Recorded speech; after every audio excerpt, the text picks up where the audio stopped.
Hey, it's your boy DJ Wolf here. Got a couple of things on my mind here. Let me get my bearings right quick. Alright, here we go. There, stop. It's working? Okay. In any case, I saw a video. I meant to post this 2 days ago and I forgot. Actually, Monday. Yeah, it was Monday. Day before yesterday. And Trump was at a press conference in the White House. He was, I think he was, it was some kind of awards ceremony with two Navajo Indians. I think they had served during World War II. And he happened to make reference to Senator Warren. I forgot her full name. The Democratic Senator Warren. And he referred to her in front of these guys as Pocahontas. And I'm saying to myself, what the fuck is wrong with this dude? He has no respect for anybody of any color. He really doesn't respect much of anybody, as far as I'm concerned. He's extremely pompous ass. And he puts himself before the country. And I think that's a very dangerous thing. That's what he does. And yeah, I know this is my opinion, and I'm sticking to it. You know, whatever, he just throw all caution to the wind. And wherever it lands, oh well, you know, that's just his whole smug attitude. And I think his press secretary, Sarah Huckabee, I think that's her name, literally tried to defend what he did. There's no defense on it. I think her and another former staffer of his tried to defend what he said. There's nothing to defend on this. But, Senator Elizabeth Warren, that's her name. She went ham on this shit, and she should have. Because really, that was wrong what he did, man. That was completely wrong. You know, completely out of line. Disrespectful for a president to even be that disrespectful and racist. The guy has no filter. He really don't. He has no kind of filter at all, and he don't care. Yet, there has been no major petition to get him out of office. Not one. And I really don't fucking get it. This guy has made some nasty stuff. Now the latest statement about the comment he made on Access Hollywood, he's completely trying to downplay that too. I mean, this guy was on video saying it the whole time, trying to hit on this chick, on this woman, the soap opera star, him and Billy Bush. You know, if Trump wasn't guilty regarding this video, then why the hell did Billy Bush, who is former President Bush's cousin, get fired from Access Hollywood if he wasn't guilty? Trump was not only guilty by association, he was guilty by what he said in the video. And then try to downplay it. I said, are you kidding me? Are you fucking kidding me? You know, he was guilty all day about what he said. You know? He talking about, I mean, he said biggest thing, grabbing the pussy. I heard it. You know, don't lie. And as far as I'm concerned, by him being sworn in as president of the United States, he just lied under oath. As far as I'm concerned, he straight lied on the oath. He really did.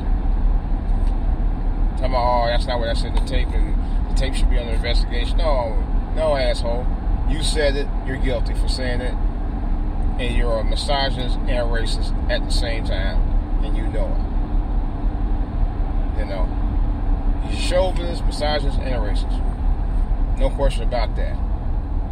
You know, I just wonder when most of the country is going to wake up and smell of coffee on this asshole, or wake up and smell an asshole that's in your face. so to speak. It's DJ Wolf. It's Christmas time. Why is it? That's another thing about Christmas. Why is it when Christmas time starts right after Thanksgiving, it don't really quite feel like Christmas time yet? It's weird. The weather feels like Christmas time in terms of because it's cold. You know, we got our hats and coats on. But in general, it doesn't quite feel like Christmas time yet to me. And not because it ain't no snow. I guess because I haven't seen a lot of, decorations and stuff out yet. People wait. I know people wait till after the first week of December to start putting stuff out. I haven't even put our stuff out yet. So, I know my wife's working on me about trying to put it out between now and next week. So, I got all this stuff going on. So, oh boy. Well, and I'm dealing with some family drama up north. So, which is a continuing thing. I may tell you a little bit more about that later. I'll give you some brief details on it, but I'm not going to go into anything very heavy on it. Blog Talk Radio, I'm definitely going to try to get back on soon.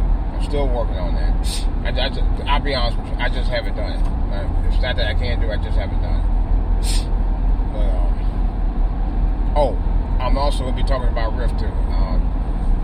I'm going to be a spokesman on my channel for Riff. They actually have a thing where they put out for a social media kit for people who want to speak out on social media to be able to speak freely and publicly about it, and I will be doing that. Like I said, I'm a big proponent of Riff. Riff to me was very. It was a very important organization for me as a child when I actually was able to go inside the truck about 48 years ago, and they offered me a book.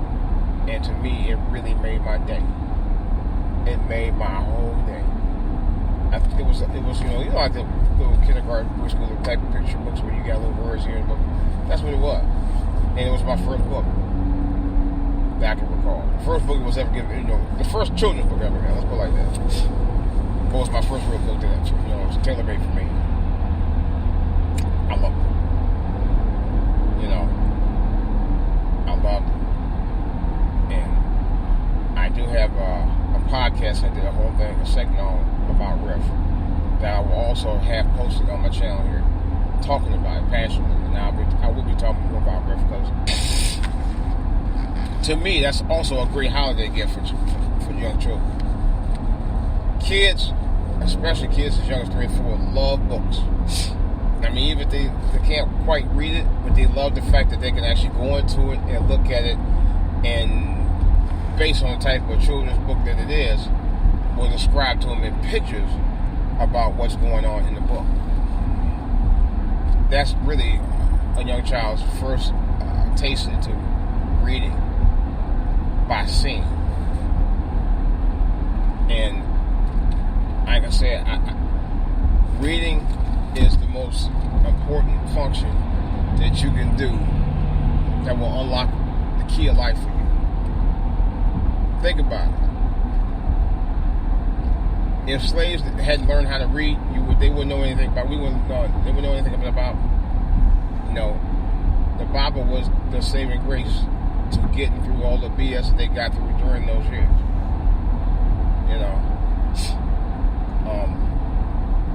That's another whole story. But what I'm trying to say is, reading unlocks the key to all life. It does. It really does. You can't go a day without reading something. Whether it be a newspaper or a sign that give you directions to where you need to go, or whether you're trying to order something online, it's all a part of life.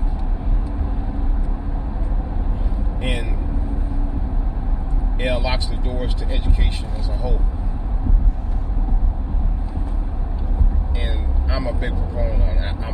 I'm actually going to seek out to do some volunteer work for Riff. I really am. I so want to do it. Even if I can just volunteer to go read a book to some people or something like that, or start a book club. I don't know about the book club thing.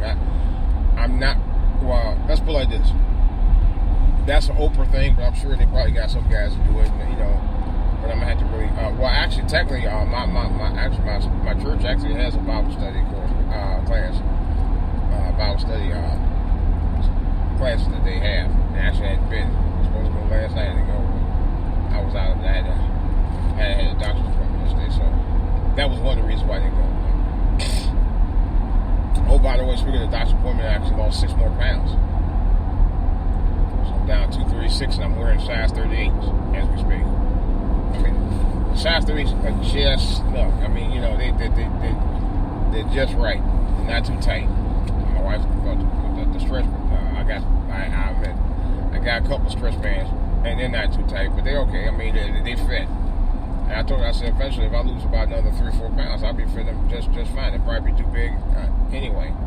I didn't find size 40 in those jeans. It wouldn't make sense for me to buy a size 40 if I'm 32. If I'm able to wear a size 38, which I am. I couldn't go much further than 38. 38, that's the match for me right now. I should have did was bought one size 38 and 2 size 40s. But I think I'm fine with the 38s. I can get by with the 38s pretty good. Which shocked the hell out of me.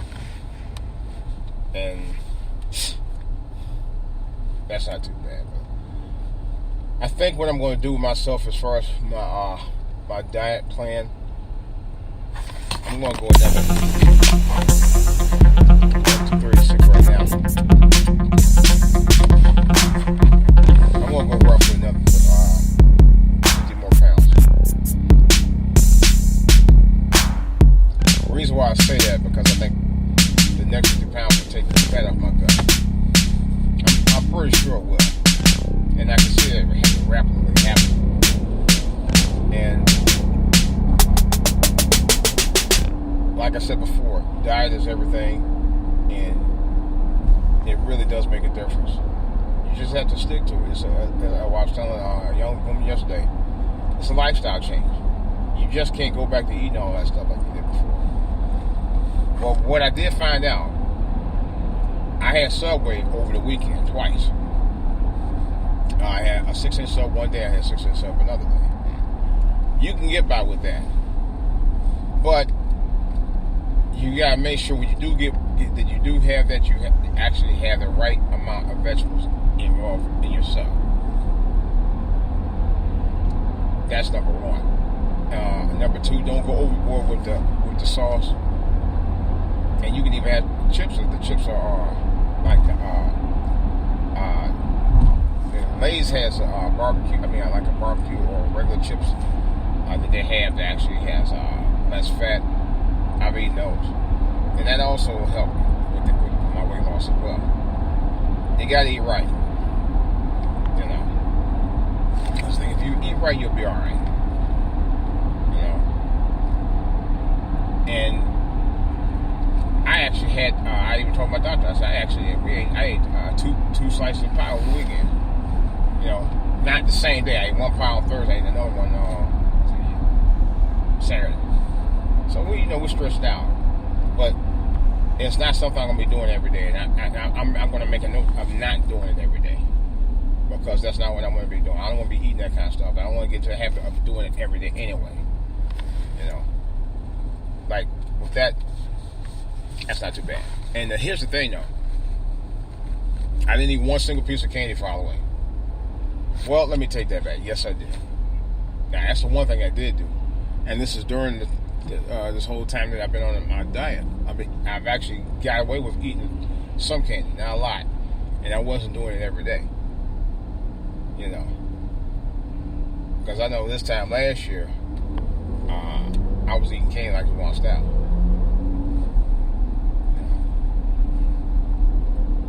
But so I cut back on a lot of that stuff, and it's like I said, usually during the day, I'll eat a snack. I mean, if I don't have any other snacks, I would be eating junk food, like chips or candy bar or something like that. I stopped all of that. You know, when you get to have to eat sweets during the day or during the week or every day, that's where it becomes habit forming. That's when you start picking up the pounds. Along with other junk, like, fast foods and stuff every day, that's where you put on the weight. And you don't, and even when you don't work out, even when you do work out, because even when you, because I've been in times where I was going to the gym, and even when I did work out, I was picking up pounds.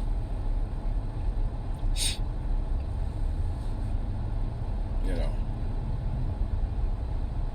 And I was doing that thinking I was, still young enough to be able to burn the calories off and add muscle.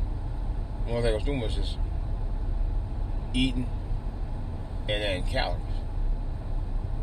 And not burning off anything. So, that didn't help me much on that. So, alright guys, well, it's DJ Wolf. I said, that's all I got, but I will have more to say on the back burner about some other things as well. DJ Wolf, I'm out.